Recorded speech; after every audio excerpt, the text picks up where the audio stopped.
3, 2, 1.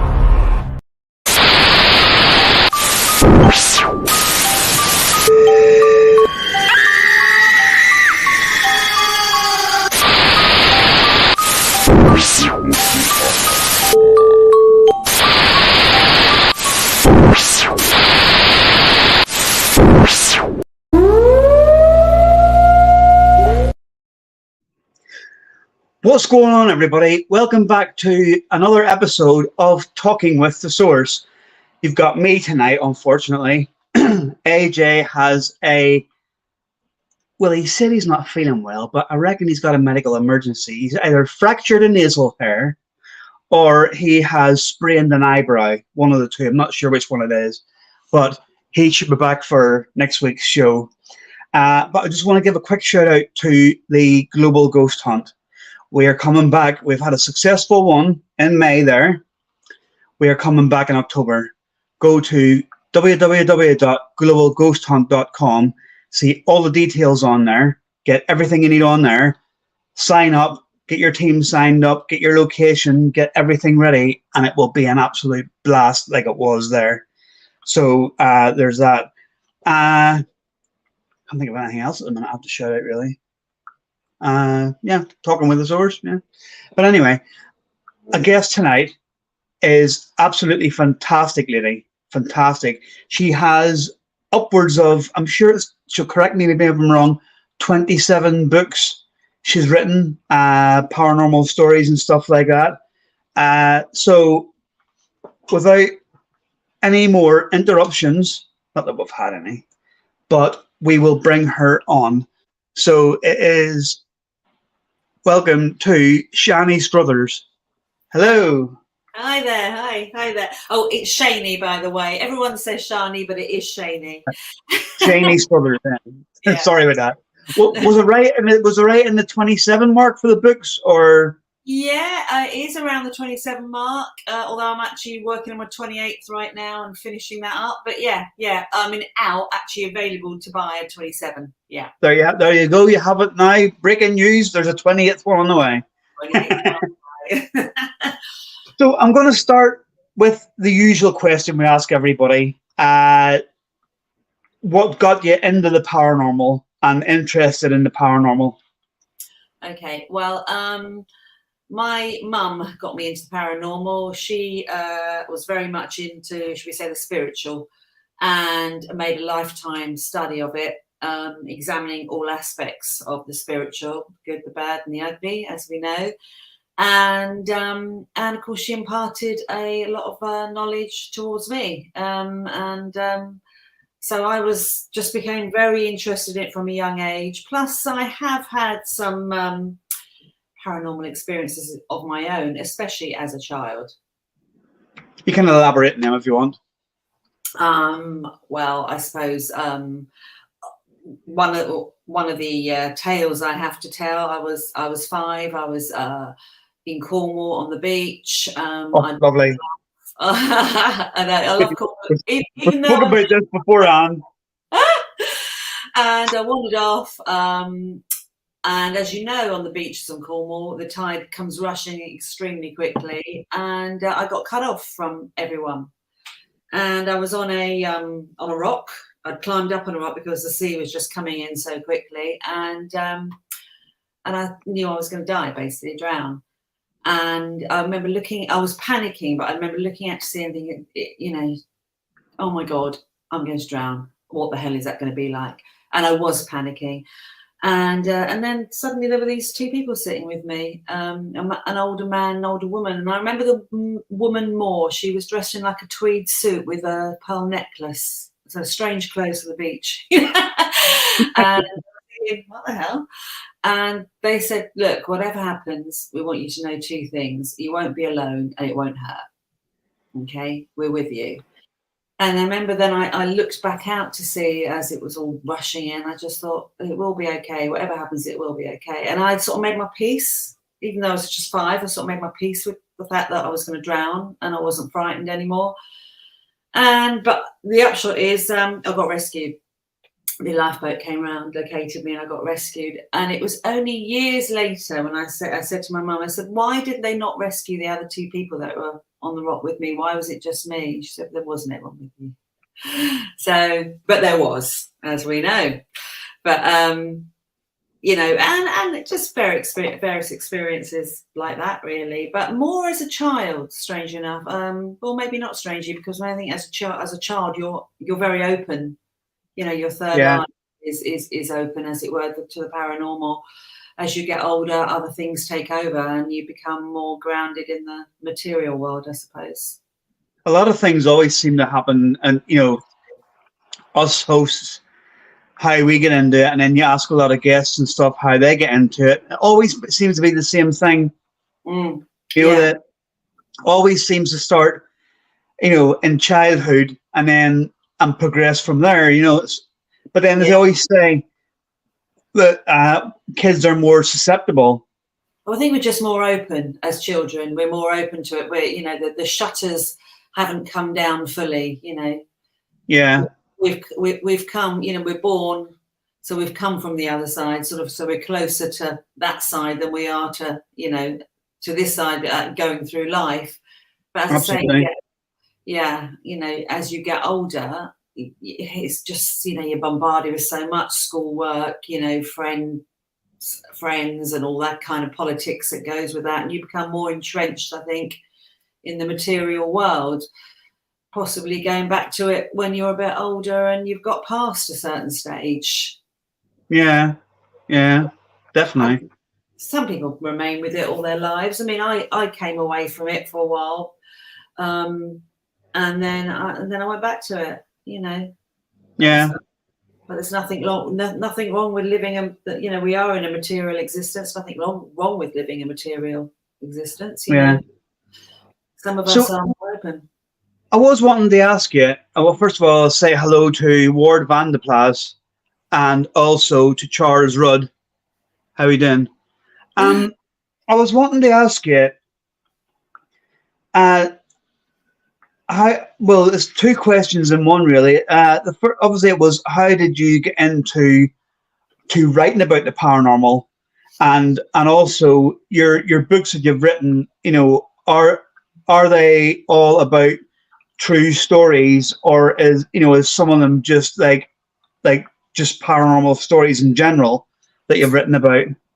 Well, it's a mix of both. How I got into it, I've been a writer all my life. I went to university, studied English, left university, got a job as a travel writer, and I was a travel writer for 20 years.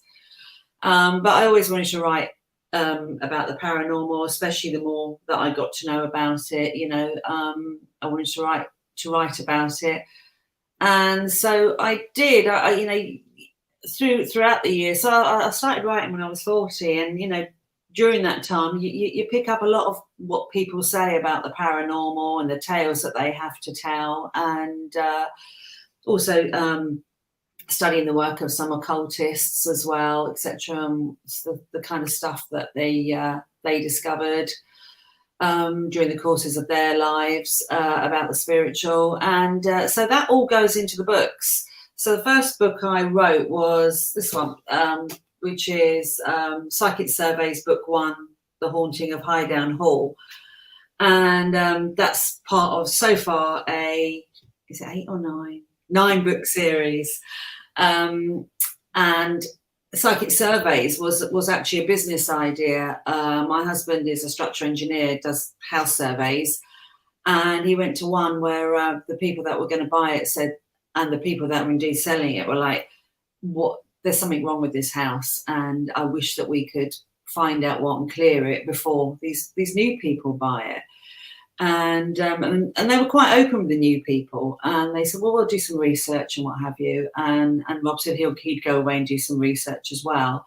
Turned out, very, very sadly, that a teenager had hung themselves there, very, very sadly. And she said, you know, this is what people need to know before they're buying places, etc. You know, we need somebody to go in and do like a psychic survey and then clear the place before, try to clear the place, move if there's a lingering presence, move it on, Yeah. or just clear the place of negative energy. So, and my mum said, well, it was my mum and her colleague who went in and actually did the clearing, the spiritual cleansing of the place. I mean, so she said this would be a great business idea, but of course it's fraught with difficulties in the in real life. But I thought, hang on, this is a great idea for a book. A group of psychics who would go in and do the psychic cleansings of different properties, and all the sort of delving into the whys and wherefores of why that particular property has come to be haunted as such. Yeah. So Psychic Surveys is a group that of psychics that's specialise in domestic spiritual clearance, and it can get very, very dark indeed throughout the series of the books, as to why certain properties, are haunted. Yeah, we've actually had this kind of a chat on a couple of other podcasts. I'll be quite interested to find out, because we were talking about Cornwall as well. Yeah. And when you said about studying like occultists and stuff, if I mention the name Aleister Crowley to you, he makes it into a lot of my books, Crowley. Yeah. Yeah. Did you know that there's a house in Cornwall that he frequented? Yes, I do. Now, I've forgotten the name of it, but I do indeed, and I know the person that also used to own it. But it's in wreck and ruin now. Yes, I know. Yeah, yeah. But I'm going down there I've tried to find it before. I never got to it. Oh. But, yeah. Because what I did was the last time I was there, I actually thought it would be a good idea to go at night and look for it. Yeah, yeah. And when I got out of the car and I wandered off on my own, and I was walking through all this, bush and trees and stuff, and then I was like, I'm going to get lost here. Yeah, and also you obviously know how to protect yourself in case there's negative energy still lingering around there. Yeah. I'm not going to, obviously, you've got a fair idea, or else you know where it is. I'm not going to obviously say it on here for people to go, because it's one of them ones that if you don't know what you're doing, or you go just for the sake of going, you could end up getting yourself in a whole lot of trouble. So I'm not going to mention it. Have you been to the place in Scotland? No. No, that's I know where it is. Yeah. That's the one that Black Sabbath bought, wasn't it? Jimmy Page, wasn't it? Yeah, it was. Yeah, Jimmy Page. Yeah. Black Sabbath, Jimmy Page. Yeah. A lot of negativity there. I think it's empty now, isn't it? Or is someone burned down? Yeah. Yeah. I mean, a part of it burned down. Yeah. So, I'll have to try and get to it. It's interesting. It's an interesting place. Yeah. So the whole Aleister Crowley thing, a lot of people have different views on him as to what kind of a person he was.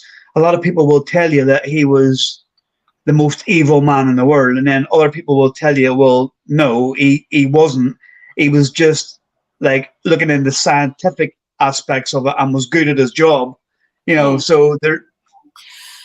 I think, in fact, it's discussed by the psychics in the Psychic Survey series. They discuss that, and they both give arguments for and against, someone like Aleister Crowley. But I think the trouble with Crowley was he believed in his own hype in the end, and he did die sad and penniless and a drug addict in Hastings, didn't he? So he came to a murky end. But yeah, I mean, we've all got the right to delve into these things and try and find out if, and to question stuff, and that's what he did. And we've all got that right. We've all got the free will, rather, to do that. Yeah. And that's what he did. So, that was up to him, and he documented some of the stuff, and that was that. It's interesting. Yeah, he comes across as as quite an interesting character. because he also had a few places abroad as well, didn't he? Yeah. And also, you know, like in Paris, I think there was a terrible incident in Paris that came to a murky end, wasn't there, when he and somebody else tried to raise a demon in a flat in Paris, and his colleague, well, Crowley was found a gibbering mess, and his colleague was found dead. So, I mean, they certainly, you know, sort of.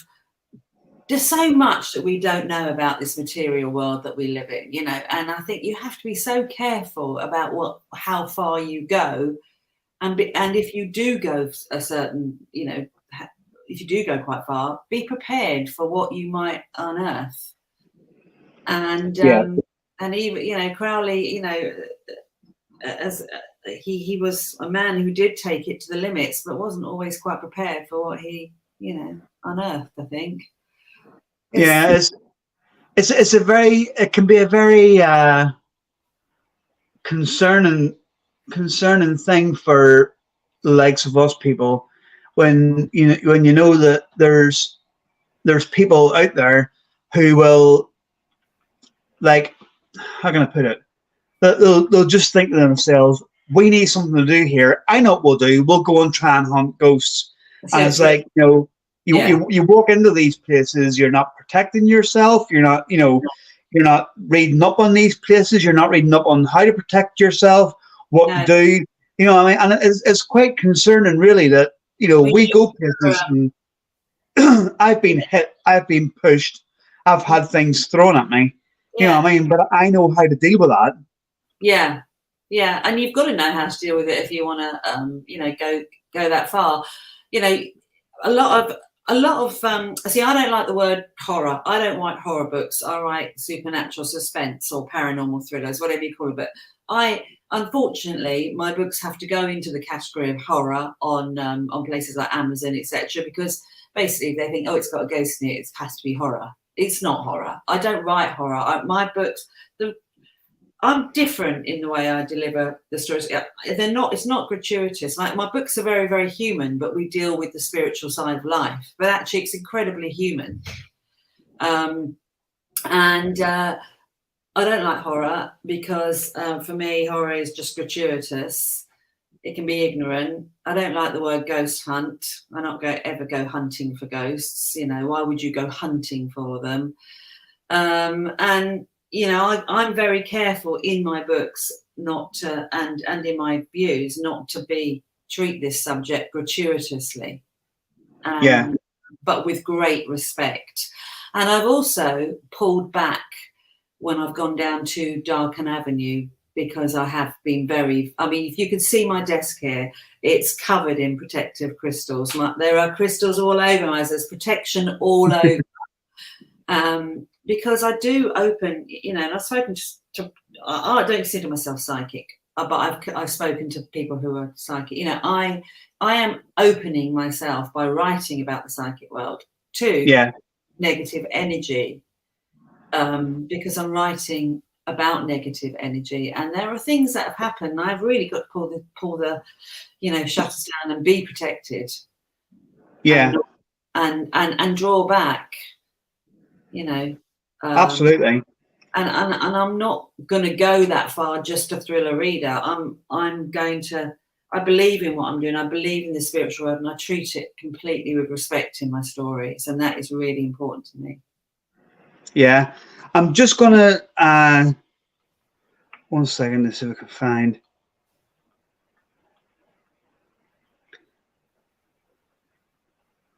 Oh. I've got a question on here, and I've also got a good friend of ours on here, Nando. He's actually in Southampton, not far from you. I've got Charles Rudd saying, I've been trying to write a book about my near-death experiences for 2 years, but I'm at a block. Any advice? Writing isn't for everyone.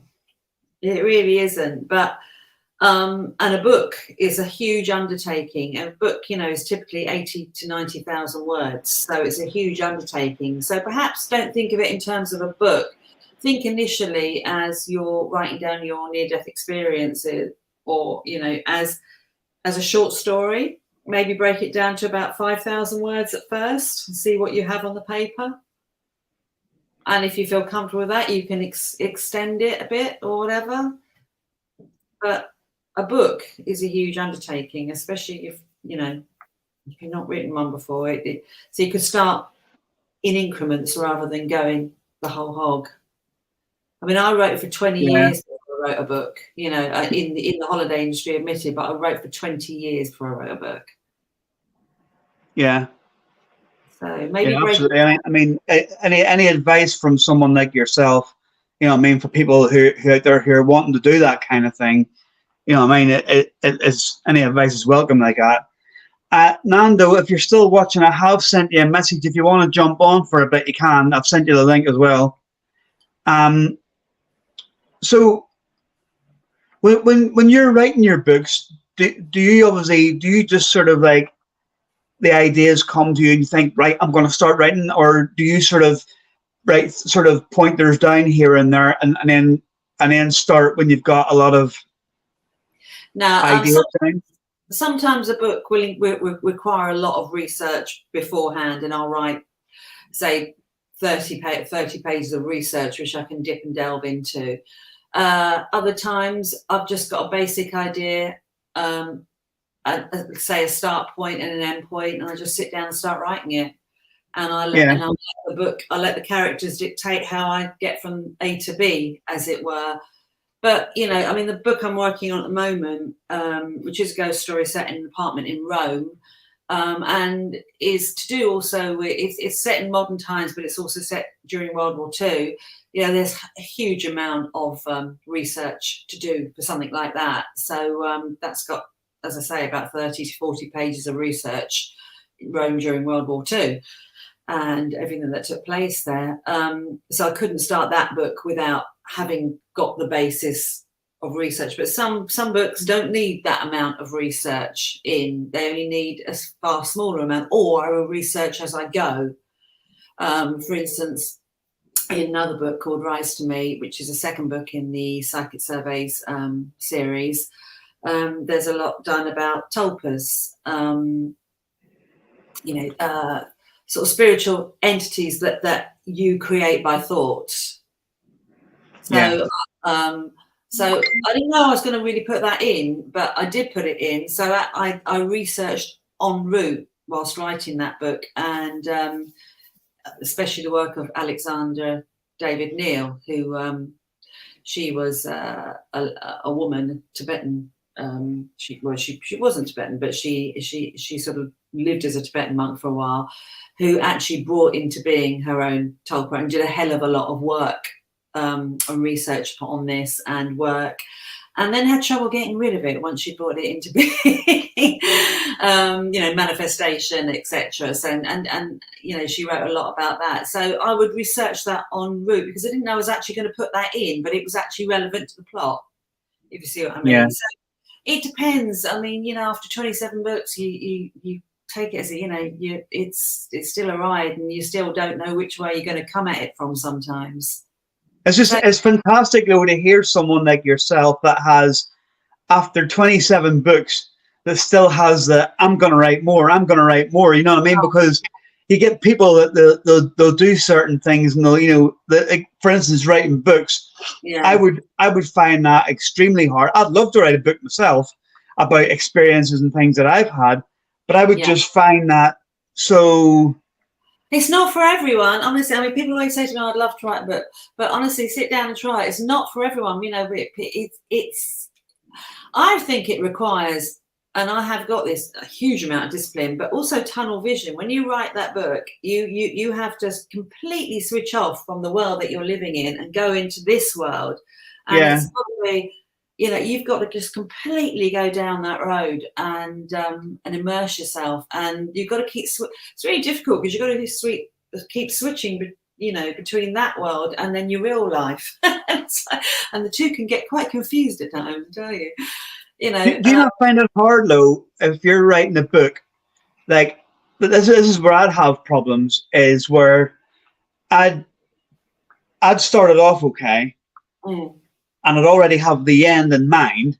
Yeah. But it would be the chunk in the middle where it'd be like, I'll put this in, I'll put that in, I'll put, oh wait a minute, I forgot to put that in there, and then you'd be like, you'll get a certain way, and then you'd be like, shit, I forgot to put that in, and then you're trying to figure out, now where did this go? And to me, you need to me, if I was doing it, I'd need to be able to sit down for a couple of days probably and think, right, what am I going to put in it? And I need to number them from one, obviously one being the start, and then going down with all the different, and then obviously you could take one out of the middle or put another one in above it, and I need to have all my ideas written down, nearly like chapters, if you know what I mean.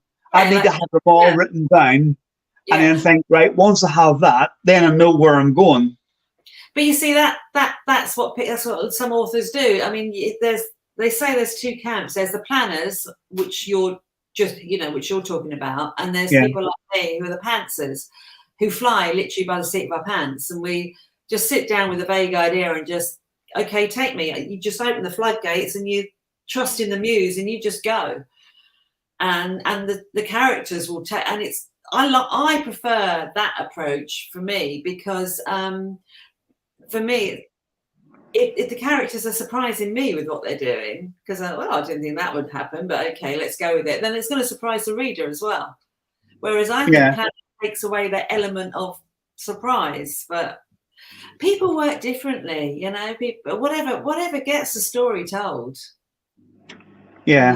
But you've got to have a good memory as well when you write books, because you've got to remember every word that you've written, so that you can think, I haven't contradicted myself there, or as you say, I've got to flesh that scene out a bit more because I forgot to put this in. You've got to remember every word, and I do virtually.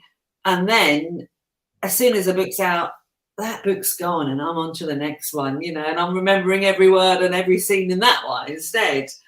And I can't remember what goes in. And when I don't have to remember, I don't. I forget what. I need to read my books again, because I forget all the stuff that goes in them. I'm just focused on the latest one. Right. So we've came to the bit we're waiting on. Yeah. Your recent Australia trip. Oh yeah. Fill us in on that. Well, I had a sabbatical. I went to Australia for a month. Took a month off. Went over to see some friends. Went with friends to see some friends and stay with them. Absolutely had an incredible time, and just didn't think about writing. However, I do have an idea for a book set in Australia or set. I've travelled extensively all around America, and I've set books in America. But I really wanted to do was get into the outback of Australia, this desolate place. And however, time just didn't permit for me to go as far as I wanted into the outback, unfortunately. Still, I was a travel writer. I can write about, I can Google it all, all the information I need. So yeah, I've got an idea for a book set there. So even when you're having a sabbatical and you're having a month off, the ideas come pouring in. But yeah, what a great place. What a fantastic place. It's just so vast.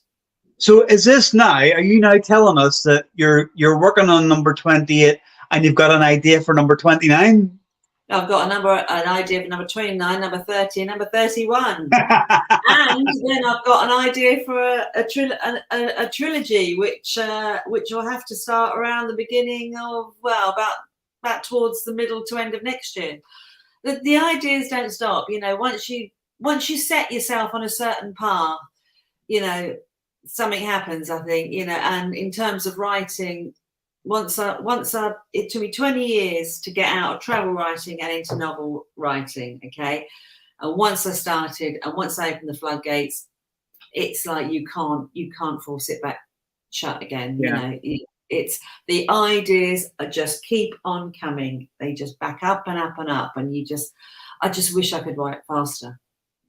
I am pretty prolific. I can write 3 books a year, but because I'm full time, so people say to me, how can you write that many a year? But I am full time. I should be writing more. But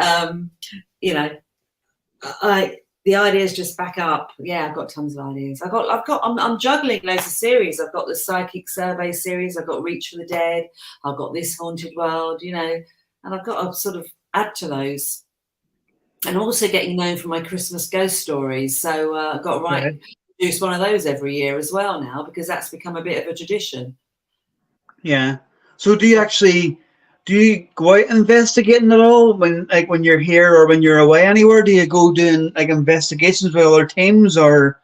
No, not really. I've done quite a few in the past, but not really, not anymore. But I am drawn to, if I'm anywhere, wherever I am, and I'll find, a place that's supposed to be haunted, I am drawn to it, and I will go to it and do a little exploration of my own. But I haven't been an organised one for quite a while now, probably pre-COVID. Yeah, a lot of people stopped obviously during COVID, and then like either didn't start again or sort of started again a bit sporadically kind of thing. It's just one of them things. You need your own time. Yeah, no, I really enjoy them, but I just I just haven't done it. I've just been doing other stuff, so I suppose. Well, I've just been busy in my hovel writing, my lonely garret, producing the books. Yeah. I mean, like you said, just even in the paranormal world, like when you say with writing books, even the likes of us with the podcast, with getting guests and with their own teams to go out and investigate, it's another thing. It just never stops. It's in your head constantly. Who do I have on next? Where are we going next? What are we going to get? I've still got 3 videos to edit. I've still got and it's like I know how you can feel with writing the books, because it just doesn't stop. It doesn't. Once you set yourself on that path, yeah. And it's a great path. It's fascinating, and And then someone that will send you another location, or maybe a family member's been driving past somewhere and they've seen it all boarded up, and they've said, "Oh, there's an abandoned building." So that's what I mainly do is abandoned buildings, because you're not tied to asking anybody and paying for the going and stuff like that. And and then it's like you're like, oh, God's sake. But and in a way you're excited because you're like, oh, I've got somewhere else to go. But it's like, where am I going to fit this in? I know. It's not enough hours in the day, is there? There's not enough days. No. And doesn't time go quickly when you're having fun, I mean, on Monday I went out and we went from where I am now, went to Pontefract, 30 East Drive. Yeah. Went in there, sat from there for a while, spoke to Carol, took some pictures and stuff. And then we went from there to a little church that's supposed to be haunted, was near Wetherby. Yeah. And then when we left Wetherby, we went to Sheffield. And did a celebrity grave in Sheffield.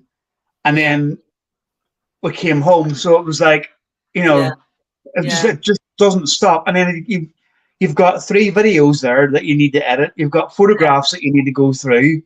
Then I get home on Monday night, and one of my friends online sent me, "Oh, here, I found one for you." And I'm like, "Oh, no, what?" And the thing is, you can't in this field. Yeah, I found that I use my YouTube channel literally I call it for video storage, because I need somewhere to put them where I can always go back and view them. Yeah. So it's like, right, I've got 3 to edit. I've got photos to go through. I've got another 2 to do. You know what I mean? And then someone will message you and say, "Oh, that video you did 3 months ago," or whatever it was. "Oh, we've heard something else." And you're like, "Oh, I've got to go through that one again as well." Oh, as much as you're excited for it, you're like, "Really? I just haven't got the time." Yeah. No, I know. And you can't think. Another thing as well is you can't just knock a video out every day, because the people who view them don't want to see one every day. They want to see either one a week or maybe 2 a week at the tops. Yeah. So you've got to try. So you're trying to back them up to go on, Yeah. and then you end up with loads of them backed up waiting to go on, and then it's just there's never a happy medium in it. No. Where you just got to keep on keeping on, just doing what we can, isn't it? You know. Absolutely. We can, and we can only do what we can do. Hey, we're human. We might be spirits, but we are on a human journey, and and we're limited. Exactly. So, do you want to tell us and the viewers a little bit more about some of your different books that you have, and maybe show some of them to the viewers? And yeah, well, it's your show, so you promote whatever you want to promote. Yeah, no, I'm best known for my Psychic Survey series, and that's the first book in the Psychic Survey series. And then you've got Rise to Me, and this second, 44 Gilmore Street, the third, and so on and so on. There are 9 books in that series so far, but it's very, very popular. It's perhaps my most popular series. It's basically what I'm known for. There's a character in the Psychic Survey series called Jed. Now he's a dog, a spirit guide dog, and he is extremely popular. Everyone loves Jed. So this year, this is my latest release. I wrote a story just involving Jed, Black Labrador, as you can see, but a spirit dog, a spirit guide, and that's a very, very dark book set in a church, and the churches can be strange places, can't they? Yeah. I've other series, Reach for the Dead series. There's 3 books in that so far. That's set in America, this series. First book is called Mandy, and Mandy is actually a haunted doll. And I met Mandy in my travels through Canada. She's in a tiny little museum in the wilds of Canada, in a place called Quesnel, and she's hermetically sealed in a glass box, and she is very dangerous, Mandy. And this is her story. When you say she's dangerous and she's a haunted doll, and I fully believe this because I know what they're like, but a lot of people don't necessarily believe that dolls can be haunted. They just think that they just look scary. Any object can have negative energy attached to it. Exactly. Now, what is it this doll is supposed to have or supposed to do? She she sort of causes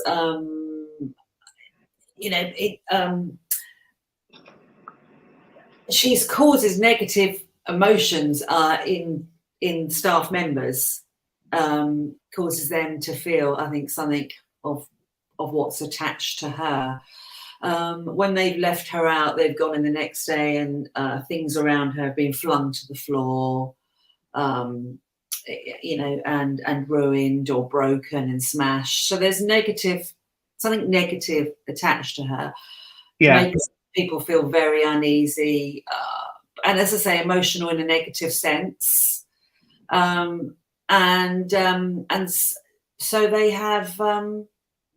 have put this doll in a glass cabinet. I went and had a look at her. I must admit, there's a few for instance, but I think strange things with dolls when negative energy is attached, because obviously the human aspect, the fact that they've got 2 eyes and a nose and a mouth, and so we can relate a bit more. So what fascinated me about Mandy was, is she haunted? Does she have a negative energy attached to her, or is there or is it just because we believe she has that we're frightened of her, and we as humans are, because of this belief, are creating a scenario here to do with her? And that's what that book explores, and that's the first in a series, and where our main character is gifted with psychometry. She can handle objects and feel the kind of energy that's coursing through them, and so that's that. I also do a series called the This Haunted World series, which are books based in and around the world's most haunted locations, and they combine fact with fiction. This is the first book in that series, called The Venetian, set in Venice, which of course is the most haunted, supposed to be the most haunted city in the world. And it's set between Venice and Poveglia. I don't know if you've heard of Poveglia in the Venetian Lagoon. I have, yep, I have indeed. So that's a story set between Venice and Poveglia. Second book in that series is The 11th Floor, and that's set in a hotel I stayed in Williamsport in Pennsylvania, which I deliberately went out of my way to visit and stay the night in because of the legend of the 11th floor there. And I've written a variety of other books as well. Some are standalones. And I've written, with the Psychic Survey series, I've also written 3 companion books that complement that series. And I've written Christmas ghost stories because everyone loves a Christmas ghost story, as do I. That darkest time of the year, you know, we all want a little ghost story. Well, most of us do. The normal ones. I think Dickens started that trend, and what a bloody good trend it was. Yeah, absolutely. What I was wanting to mention as well was getting on the subject again about haunted dolls, because it fascinates me. You know, Annabelle doll. You know, the stuff that's happened because of that doll, and you know, then we'll have Robert the doll as well. Oh yeah. And for anybody watching who doesn't know about these, please read up on them and actually take it in how dangerous these can actually be. People will just say, "Oh, it's only a doll. It's only a doll." No, I'm sorry, but the stuff that these dolls have caused, it's especially them too. You know, if I went to see them, I would have to show the greatest of respect. People actually have to, you know, ask. They've been told if they want to take their picture, they've got to ask the doll or let the doll know, "I'm taking your picture now." You know what I mean? Oh, I mean, the story of Mandy. So don't forget to look up Mandy, the haunted doll. The story of Mandy as well. Is treated with the greatest of respect. I can assure you. I would not have taken that task on if it wasn't treated with respect. So but you have to be careful. You have to get, you know, when I've written some of my darker books, you know, it's like you really do have to be careful with what you're, you know, inviting in. Absolutely. Space, as it were, and be very careful when, you know, just don't treat it. Just, you know, it's not there for thrills. This is all real stuff. You know, there's so much we don't understand about our world. You know, we live in a material world, but a material world is just as bizarre as a spiritual when you think about it. And exactly, there's a spiritual world attached to it. This is not an entirely material existence. Yeah, absolutely. Well, it's been an absolute pleasure having you on. It's been lovely. And thank you. Honestly, it's been great. Do you want to just shout out? Do you have like a website and stuff where people can find you and where they can find your books and stuff? Okay, my website, www.shanistruthers.com. You can also find me on Amazon. My books are all on Amazon, Shani Struthers, and you can look up my author page. You'll see all the books on there. And that's where you can find me. And on social media, Facebook, I've got an author page, Shani Struthers Author. I'm mainly on Facebook. I'm not really. I just don't have time for the other. I should make time, but I don't have time for Insta and TikTok and what have you. I am on there though, but I really go on them. I'm just too busy right now. Not a problem. Well, again, Shani, thank you for coming on. Thank you. It's been a pleasure talking to you, and hopefully some of the viewers out there will will see your books and go and buy them and have a read at them, because I'm actually going to go for one or two myself and have a read at them. Yeah. Okay. Oh, thank you. Well, yeah. Thank you very much. It's been great being on and having a chat with you. Yeah, no problem. And I'll stay in contact with you, and we might even have you on again sometime if you're. Yeah, sure. If you're up for it. Get a few more books out, and then we're gonna have you on to promote them again and stuff. Crack that whip. Get writing. To write your desk and start writing. Get up here, get your pen and start writing. Like I say, it's been an absolute pleasure, and I hope your books go well, and the ones that you're writing and stuff go well as well. And we'll see you again at some point on here. And like I say, I'll stay in touch with you anyway. Thank you ever so much. Okay. No problem. Bye. Bye. Bye, everyone. Thanks, bye. And that's everything from Talking with the Source for this episode, but keep on watching for more. So goodbye for now.